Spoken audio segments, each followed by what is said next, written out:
No way.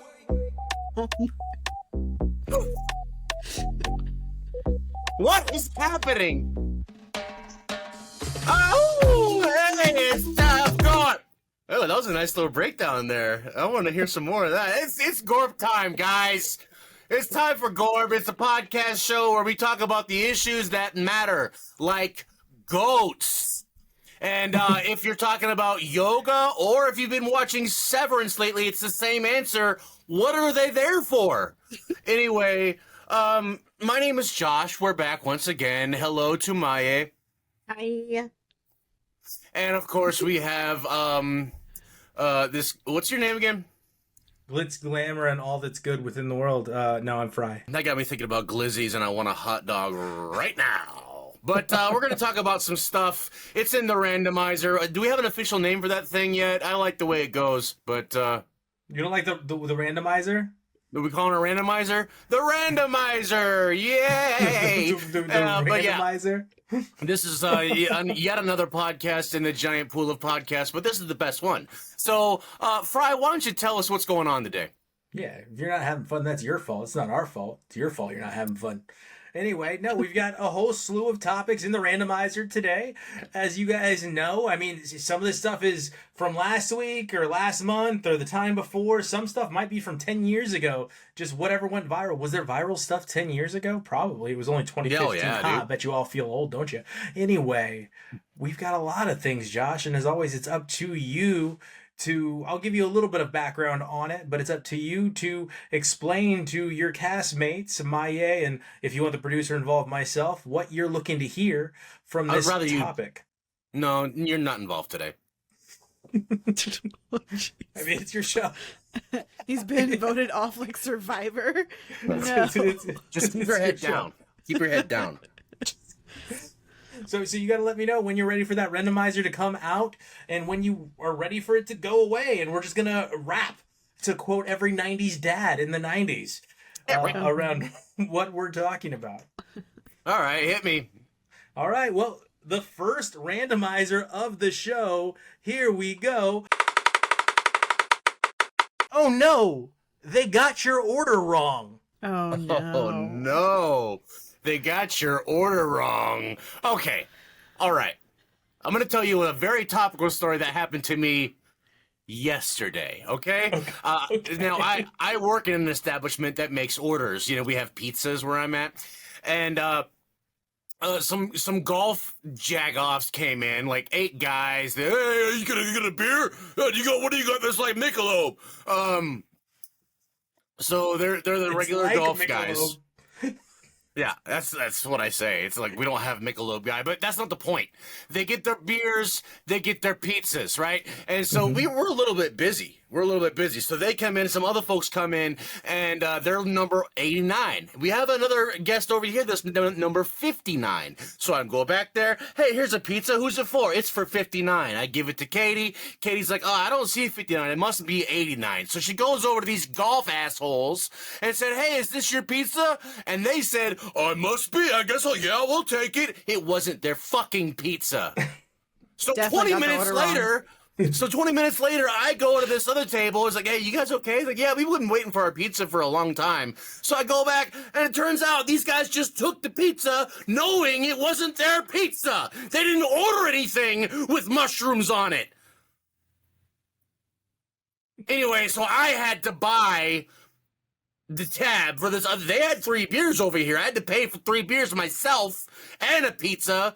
Because they got their order wrong. Because they just yeah, we'll take it. No harm done, right? I'll just take the pizza. Katie had one job. That was like a Don't blame totally Katie. different I'm just like, kidding. perspective, you know? Like, that was a new perspective on they got the order wrong. We never get to hear the other side of things, but that's the other side of It what was happens. just, you know, it set me down a bad path of bros being bros. And I've been bros before, but bros kind of ruin everything in an establishment when you get too many of them together. And that was what happened here. They intentionally made the order wrong. Thank you for letting me vent. You're It's welcome. okay. It's an hey, all you pizza thieves, when you steal a pizza, another person has to pay for it. That's what we learned here today. Yeah, someone has to pay the piper. And we learned that. So he interpreted it as he's going to tell us a story and vent about what happens when you get the order wrong as a customer. I mean, As an employee. the customer took the wrong order. So, oh no, they got your order wrong. Well, first I want to say this just further proves that I've always thought golf people were a-holes. Like those who join the golf club. I just always assume that. Thank you. This just proves my point. Golf is not a sport, okay? In my point of view, it is not a sport. But if we're going to talk about people getting my order wrong, I usually don't really want to say that they got my order wrong because I don't want my food to get spit in. So, like, I'm one of those people, I see that it's not exactly right. If it's like way off, let's say I order a cheeseburger and you bring me a steak, then no, I'm going to tell you I ordered the cheeseburger. But I'm not going to, let's say I ordered garlic fries and they give me seasoned fries. I'm not going to be like, hey, I ordered garlic fries. Can you swap it out? I'll just say, hey, I ordered garlic fries, but you guys gave me seasoned fries. I'll just keep the meal, just letting you know. Yeah, fix it on the tab. I'm just California. I don't want to get my food spit on. So I'm like, nope, I'm just going to be quiet. Totally California, though. Garlic fries. Right, excuse me. I mean, you can't go wrong with an occasion fry either, but if you're going to go garlic fry. Oh my god, dude. Garlic did you fry. order garlic fries, dude? Oh, the truffle fries. But it's just not going to get my food spit on. I'm kind of in the same boat. I'm not worried about spit per se, but I don't want to inconvenience anyone ever. You know what I mean? Like, I'm the guy that'll like take the lap dance from the ugly stripper because I don't want her to feel bad. I mean, they need a little bit of appreciation and love too, right? Sure. So I felt like on the fourth no was not going to be taken as an answer, Josh. So I accepted my fate. Yeah, fine. Sure, I guess. Like, why not? I'm already here. Tell me about your, because I think I have a follow-up for what I think you might be saying, Fry. Tell me about your issues with food and with the wife as well. Yeah, well, I mean, like, they got your order wrong. I'm more likely to speak up for the person I'm with or my wife and let them know, like, hey, and I'm pretty chill about it unless somebody's rude. Like, for me personally, the only thing I'll send back is a wrong cook on a steak. Like, if you cook the steak wrong, I don't want to eat it because it's going to ruin the whole meal, you know? So if it's... Wow. And mine's really easy, so I don't feel like I'm putting them out too much, mine's a mid-rare. So it's a mid-rare steak. It's a really quick cook. So is it over or under? Where's the cutoff? I don't care if it's way? under.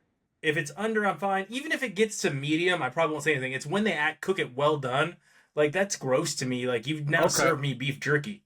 So, like, that's it. But yeah, if they get Anna's order wrong, I'm more likely to be like, yo, do you mind? But I'm pretty chill about it. Like, I'm not like, I'm always the person that's going to be like, if you can't, I get it. Like, because it's busy or something like that.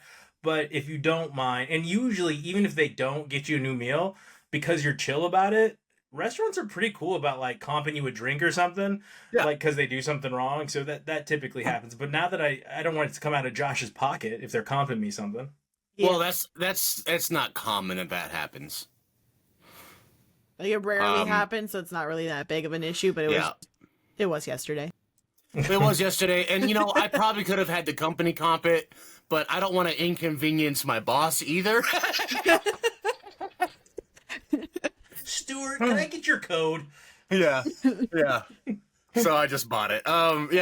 So I wanted to follow up a little bit because I was once married to a devil woman, and one of the things about her, this isn't necessarily a complaint. Not the thing about her wasn't that she had horns, though. Yeah. This isn't necessarily a complaint per se, but this is a characteristic she had was I'm not having it. Like, she had borderline Karen tendencies. And if it was wrong, you're gonna feel dumb about it. And that was pretty embarrassing sometimes, dude. Like, just eat it. Just eat it. Come on. Weird Al. See, I don't like those kinds of people because I feel like when you're going with a group, right? And someone's order is wrong and they're like, no, I need you to go make this back. And they take it. Now you're like waiting to eat. So your food's getting cold unless they say, oh no, go ahead, guys, go ahead and eat. And then you do. But then you have some people who are not going to say like, hey, you guys go ahead and eat your food. You have some people that are just sitting there because they're mad. And you're like, can I dig in? Can I be the asshole and eat my food? Because it's going to get cold. Right. We're just going to sit here now. That was actually a Larry David episode. We have these one regulars. I'm not going to name them out loud, John, but they spend a lot of money. They tip well. They come in all the time. Like, I kind of worrisome. Like, why don't you just go home sometimes? But anyway, they had this tendency of ordering food, and every time it got sent back for this or that. And they had this tendency to order nachos, and they wanted a little extra cheese. Because who doesn't want a little extra cheese on the nachos, right? I get it. But we add extra cheese, extra cheese. Now they want olives added to it. Okay, you want olives on your white? Okay. It came to a head one time. It came to a head one time when the wife brought a piece of paper with everything she wanted and the order and how long she wanted it cooked, and make sure there's cheese in between each layer, and this, like, it was full instructions, so much so it was ridiculous. We did it that way, and they sent it back again. So we have that that piece of paper framed now in the back. And they were actually told basically to just not order food from us anymore. Like, maybe just don't order food because you're never going to like what we give you. So this beer has hops, and I specifically asked for no hops. First of all, she's the weirdo who put olives. Like, who puts olives on nachos? Gringos, man. I know. Ay, Dios mío. Ay, no, Dios thank mío. you. Qué lástima. You see? All right. This is pretty topical. Oh no, I didn't mean to send that to that person. Oh no. Oh no, I didn't mean to send that to that person. Besides what I just said out loud, go ahead. So this stems from recent breaches in national security with the wrong person being added onto a text chain and them being sent war plans by the United States Secretary of Defense. Oh yeah. Yeah. So do any of you have a we'll call him polka dot PD moment where you didn't mean to send that to that person? I have one, but I quickly lied. Oh, nice. Like a cat like in the litter box covering up your shit. You just started lying to cover it up. Yeah, so I have a friend who works with me, and outside of work we talk about things that are going on in the world, politics, human rights issues, and all that stuff. But in the workplace, you're not supposed to talk about religion, politics, and other stuff. So I thought that on our Teams chat that I had clicked her name and sent it to her saying, hey, did you hear what happened in the news? And later my manager goes, we're not allowed to talk about the news, religion, politics based off of X, Y, and Z. I'm like, oh, not that kind of news. I'm talking about pop culture. Did you guys hear about this celebrity? And completely like beelined it somewhere else. Yeah. Nice. Good work. That was my instant, oh no, I'm going to get into so much trouble if they figure out what I really wanted to talk about.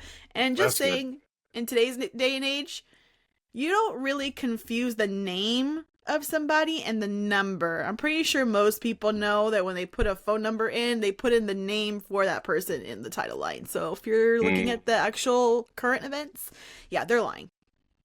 They're lying. Okay. Well, it's lies. I'm sure I've done that before, but I have one where it was in person out loud. So, like, I was at a party, we're drinking, we're playing my game, Fry, but my drinking game. But we're all drinking, halfway there, tipsy and everything. And the hostess of the party, the wife, great girl, she was like doing a catchphrase. Like there's this one catchphrase. Let's just say it's bazinga, right? It's not that, but it's something like that. And she kept saying it. Bada booey. Throughout the night, she was doing this, and it like topically fit into the scenario. She said it like that's what she said. You know what I mean? But she kept doing it all night long, and at some point, I just looked over at the devil woman I was married to, and I said, "How many times?"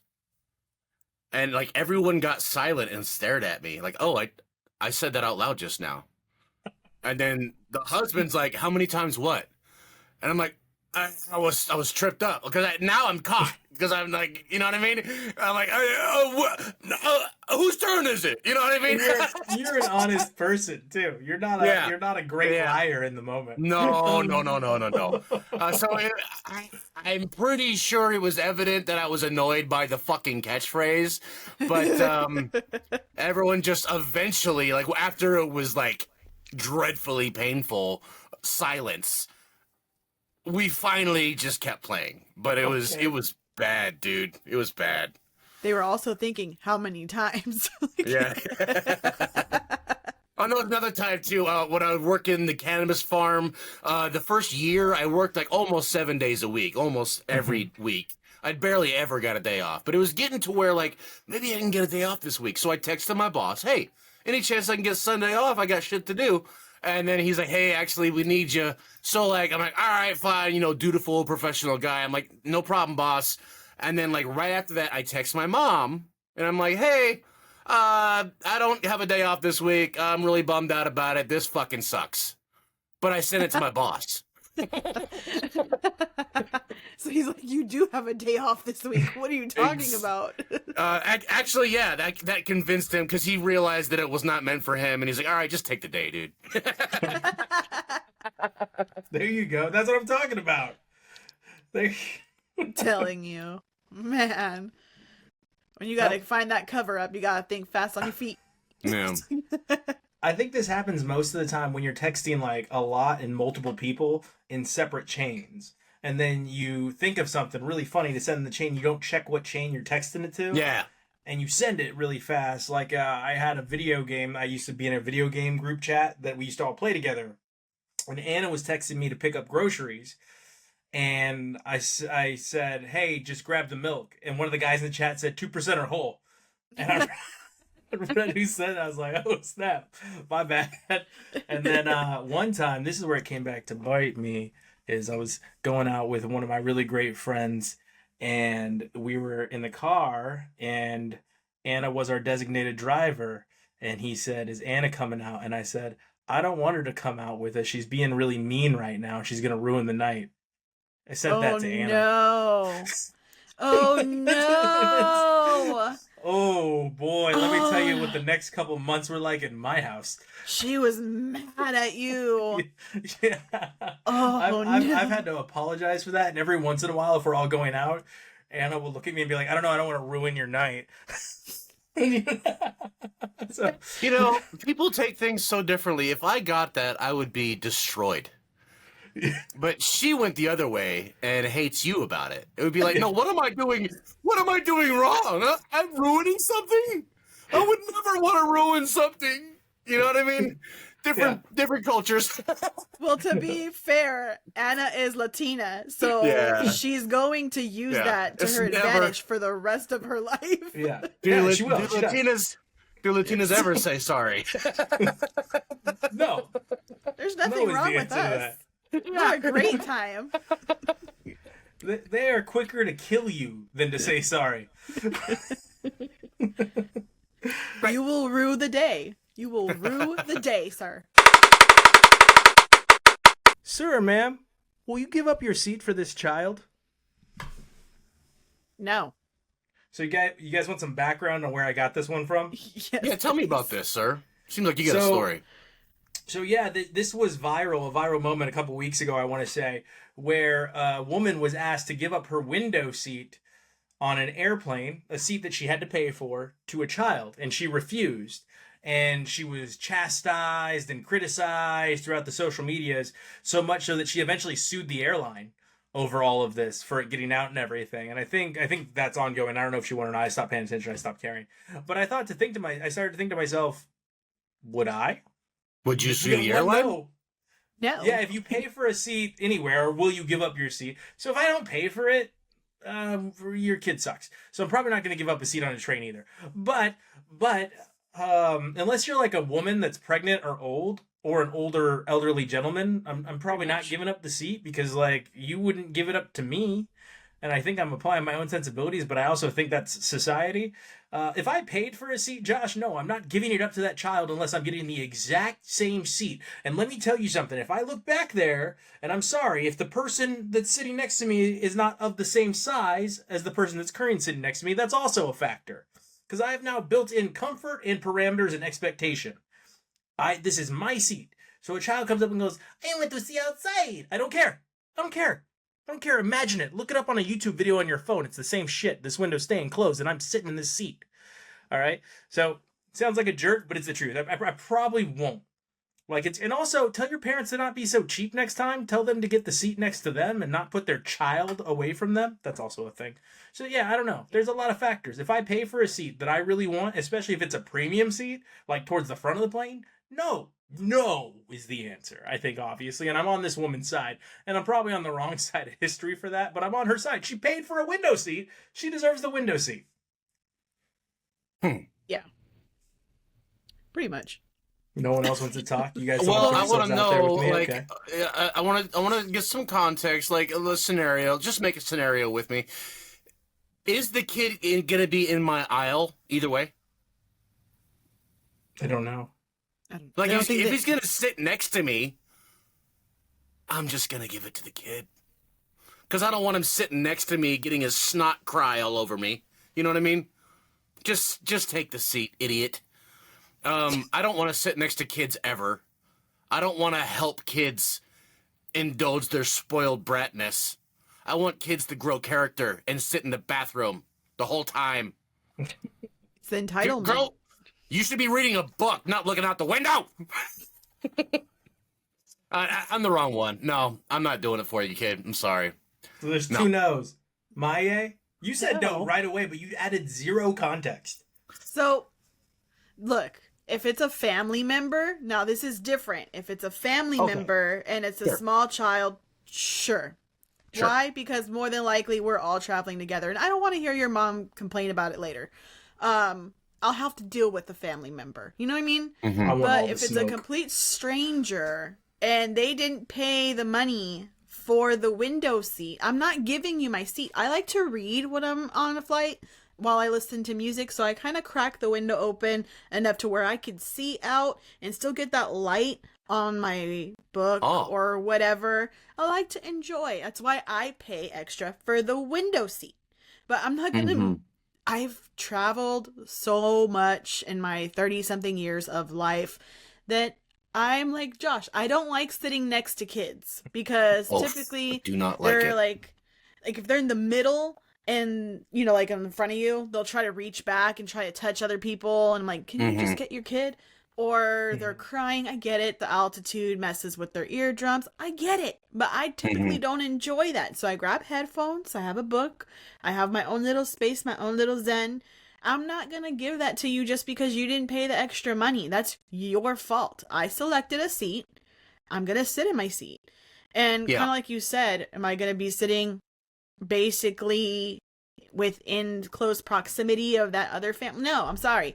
Even if you are sitting right next to me, you should have paid for the window seat somewhere else. You know why you don't have this window seat, kid? Your parents hate you. They didn't love you. Because your parents hate you, dude. And you know what?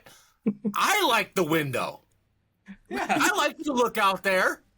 Yeah. I don't get to because I'm a smelly old man. Shut up. And also, like, I don't really tend to read. I have read on planes. I have done earphones, but I tend to raw dog air flights. That's a trending topic of discussion lately. I usually just sit there, and 90% of my flights, I'm asleep. I'm pretty good at sleeping on a plane. I'm really good at sleeping on a plane. But I'm really much better at it when I have a little bit of wall to lean my head against. And that's the reason I like window the most. I put my head against it. I usually close the window because I'm conscientious of the light. And if there's if there's a kid there, sure, I'll give you, sure, go ahead, idiot. But Yo, leaners and window openers, I want to fight. So Maya doesn't know this. There was a time in my career where I was on an airplane every week, sometimes twice a week. And man, I developed a code of ethics on an airplane. Like if you lean without a serious issue, if you're under 5'6" and you lean, if the flight is only 45 minutes or less and you lean, you're awful. I don't lean ever. You talking about leaning back? Yeah, I don't lean ever. I never lean back. Never lean my seat. Ever. Me either. Because it's so inconvenient, and they're making these so terribly now to where you're literally in my lap. And one lady, this one girl, she was 5'2" or 5'3". She leaned so far back, and I don't know how her chair had this much like ability to move back, but it was so far back that when they served the meals, the flight attendant made her move it up because I wasn't like gonna say anything, because if it's a man, I'll say something. If it's a tiny woman, I'm just gonna eat it.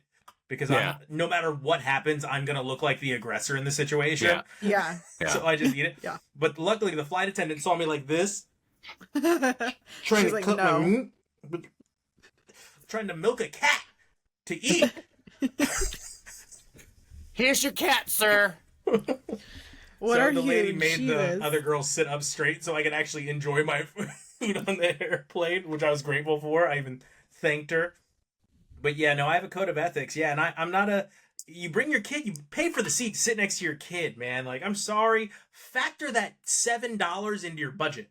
Because that's crazy sauce to me to not buy your kid the seat. And I know it was like, well, we had a once in a lifetime vacation. Then don't buy the Starbucks at the airport and spend the $7 on the seat. That's it. Right. That's it. Just put your kids in a kennel and go on the vacation yourself. In a kennel? No. Don't do that.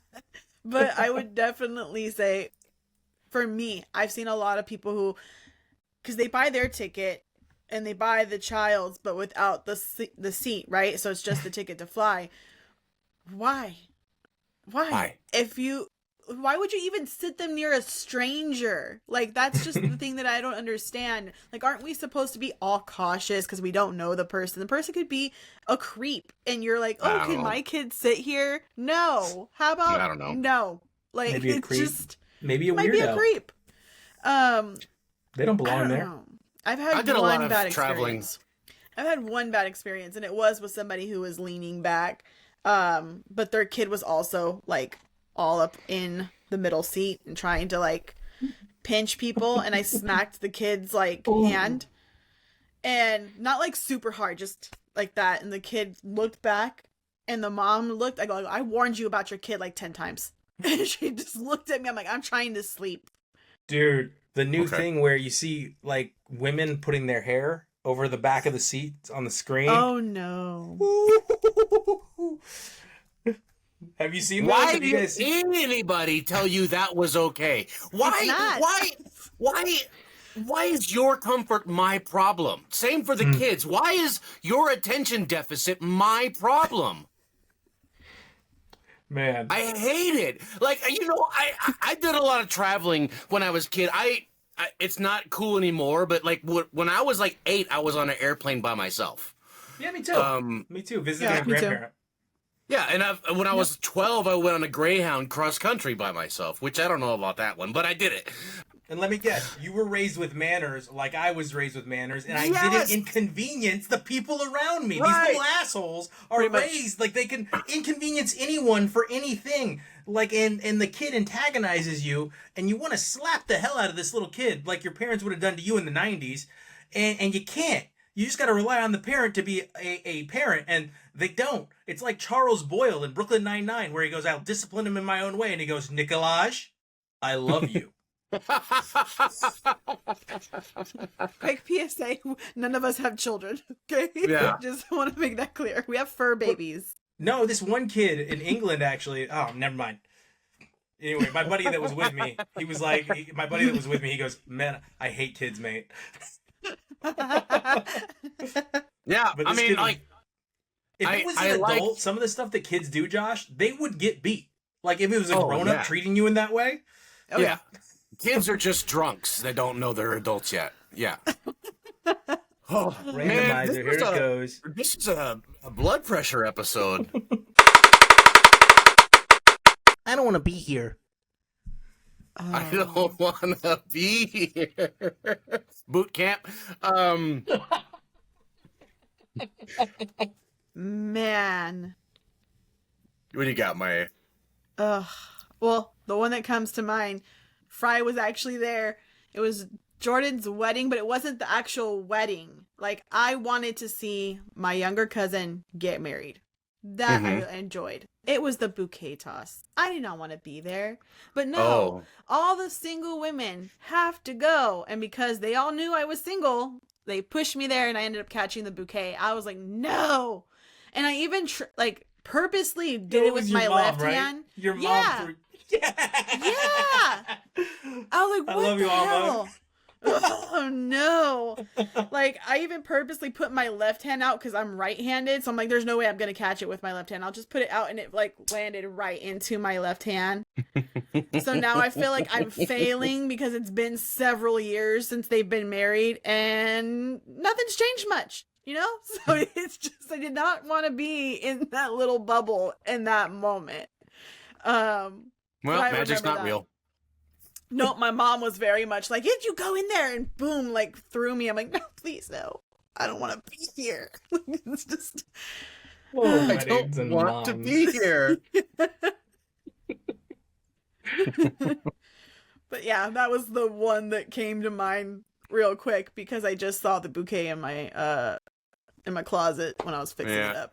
Still there. So it's love you, Jordan. That's good.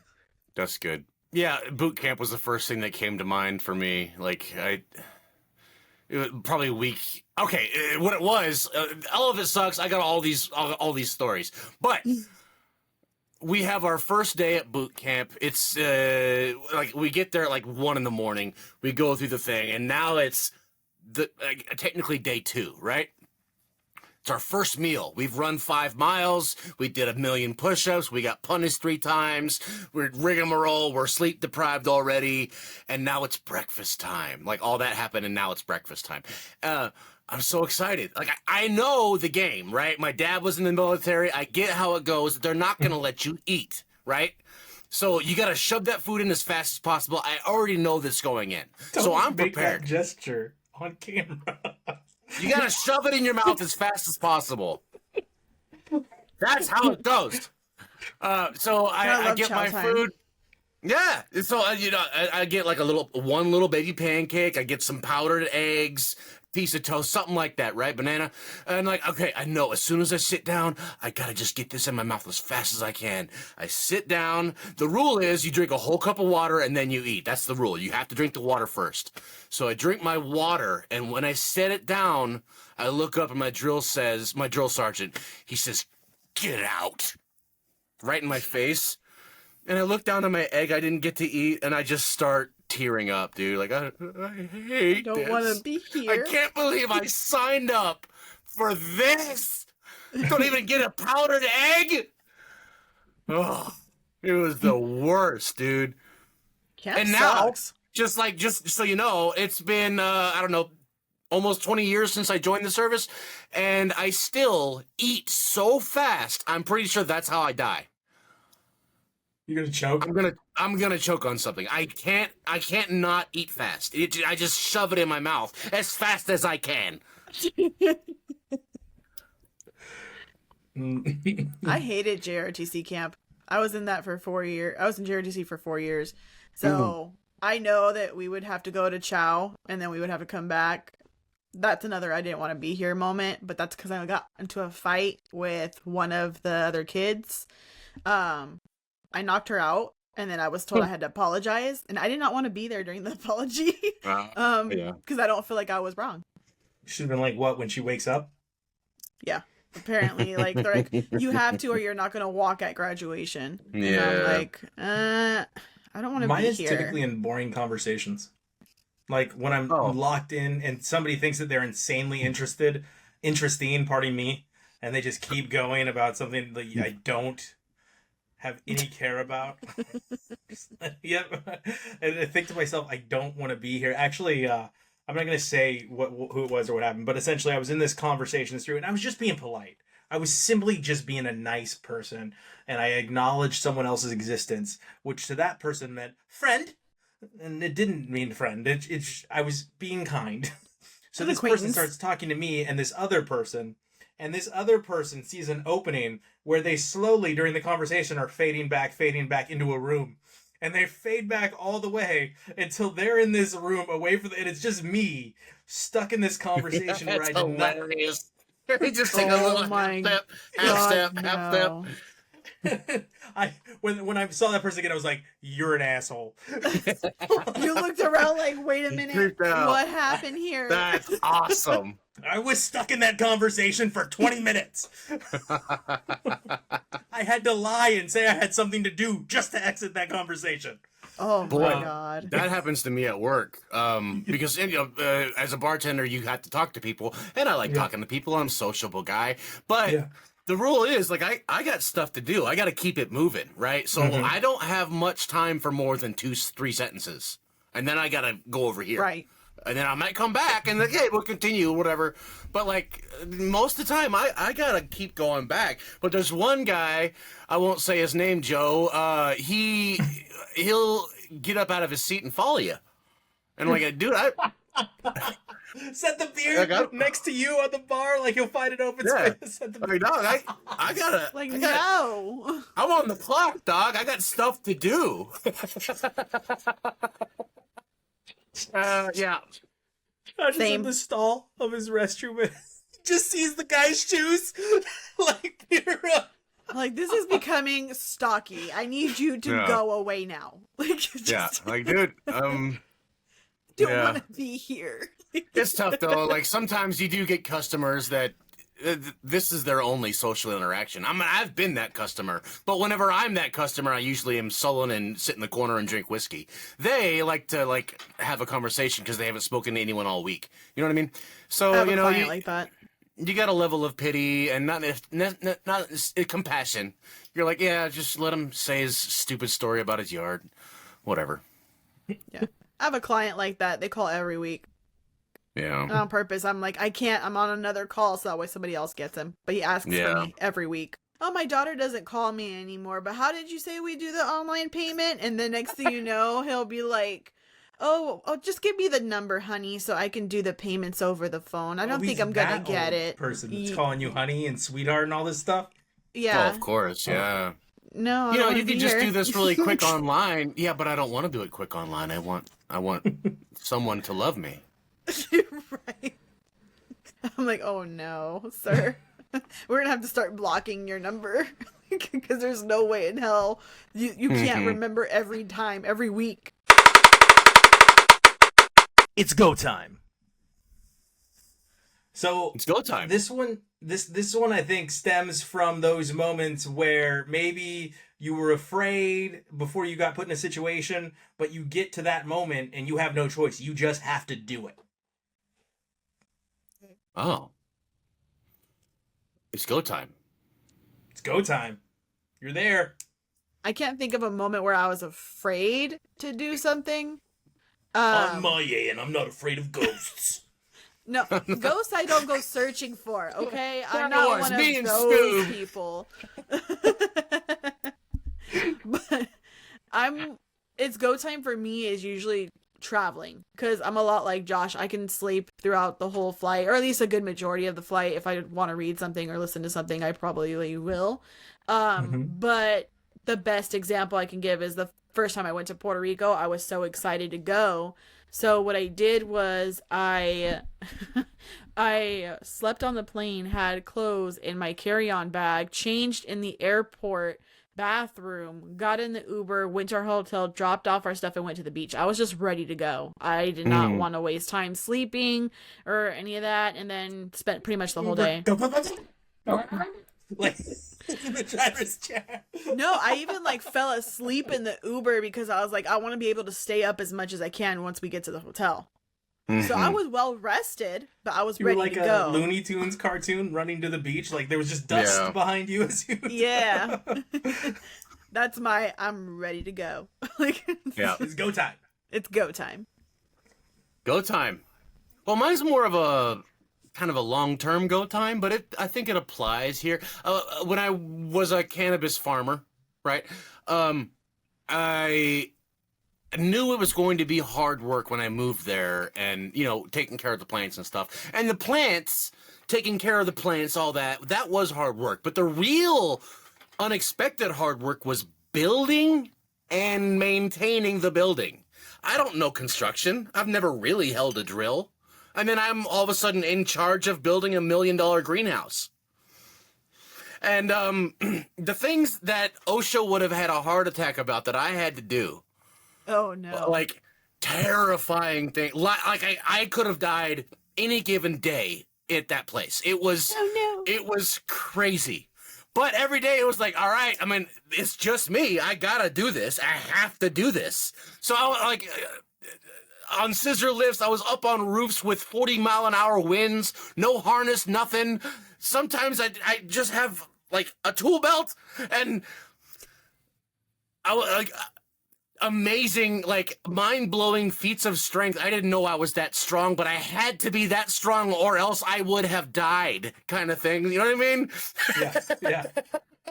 OSHA would have had a field day with you, sir. Like if I don't hold this up, I'm going to die. That kind of stuff. I'm blown away, like, by how much go time I had and what I actually accomplished in that. And of course, it was all for nothing, and the whole thing fell through. But the fact is, I really kicked ass, and it was go time, and I went and got it. It was fun while it It was lasted. a successful go time. No, it was not fun. There was nothing fun. It was awful. But, I mean, it was nice to know that I was capable of some real shit. You know what I mean? Question. Could you now handle a whole remodel by yourself? No, but I could fix something. I could keep a house from falling apart. YouTube. I can't handle a remodel by myself, but I know people who can. Like, Yeah. you just gotta see them. I know how to use tools now, and that's nice. So I suppose for a lot of different things, it's go time. Like, if you think about it, like Josh, you used me a lot to get yourself on stage when we I first used met. you for your body. Yeah. like to get Josh stage time. Josh is a phenomenal beatboxer. For those who don't know, like pretty amazing. And we got stage time. And Josh also used to be super shy. I don't know if he's still shy, but he used to be shy. So Kinda shy. He treated me like I wasn't shy to create like this orb that would bring attention to a conversation that he could get involved with, like that he could get in on and be comfortable. And not always. Draw attention to me so I can show off. And I would. But in reality, what a lot of people don't know is that attitude has always stemmed from, all right, it's go time. Like I'm here. I am. I'm on stage. I have to act. Like you have to act in those moments. And a moment when I was scared, I would suppose, would be there was like I'm terribly afraid of falling. I'm not super afraid of being up high. I'm not super afraid of that. Like I could be up high. It's the falling that gets in my head, that vertigo effect of if you fall, what do you think about as you plummet to your death? Like what goes through your head, all that philosophical stuff. And I was at a 50-foot dam that these teenagers were jumping off of, and I was up next, and all these guys had already done it, and I'm just like, I can't not do this. Like I have to jump. Like I have to jump off this dam. And if I die, I died not being the only person that did not jump off this dam. And I did it, and I did it again. I did it twice, and both times he was like, you're on the edge, and you got to step off. You got to step off the edge. It is go time in that moment. And I did it twice, and it's the same when we all went cliff jumping in Santa Rosa into the Blue Hole. Do you remember that? Yeah, oh yeah. Same attitude, Josh. There, I was like Pacheco. Like Pacheco was terrified. So was I. But in that moment, he was more terrified than I think even I was. And I was like, "No, we gotta do this." Yeah. See, falling, like that's probably where you and I are most like. I don't like the idea of falling, but my idea of falling is different. Like I can do cliff jumping, and I did rappelling. I've done all that kind of stuff, but that doesn't scare me. Bungee jumping doesn't scare me. Like that's something that I want to do. Skydiving, I want to do that, but it's that trust fall that's what terrifies me. I don't trust Yeah. people to catch me because I think that you're gonna try to mess with me and then just like walk away. No, So your real fear is trust. it's the trust fall. I'm cool with secure It's gonna really situations. hurt. Yeah, so if I'm on a skyscraper, I'm probably fine. But if I'm on a rickety ladder, like if I don't trust what's holding me up, having a bad time. Yep. Yeah. So what pushes you to do it though? What do you think that is inside your brain that does that? I don't want to look like a wimp. Okay. Well, I'm Pretty much thinking, similar to what I did, right? Yeah. I'm thinking what you're talking about when you're like taking charge in a situation and stuff. Like sometimes have been looked to like be the one who gives the speech or be the one who takes charge of the situation or like, oh yeah, you're good at that, you do it. And every time I'm like, I'm not good at this shit. I'm just the guy that is willing to die about this. I don't know. Like, why did you tell? Like, going back to the farm, I was just the one least scared of heights. I was terrified of heights, but I was the one on the roof because everyone else is more scared than me. Man, I hate that shit. Anyway, but yeah.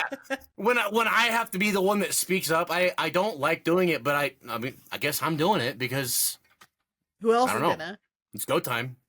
Yeah. It is go time, Alright. Josh. Yeah. Is it go time? Is it time to go?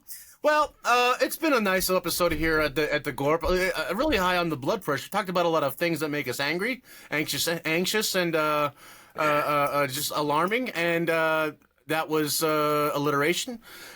I don't really have a happy thought, sad thought. I guess thoughtful thought. Is it happy or sad? I don't know. Scientists have recently made some discoveries about the origins of our universe, and it could mean all sorts of things, but one new idea is that our entire universe exists inside a black hole. Is that a happy thought or a sad thought? I don't know, but an alternative thought of that is, who cares? Because what does it matter? In the end, everything's going to be fine. So just have a great day. Keep on gorping, dude.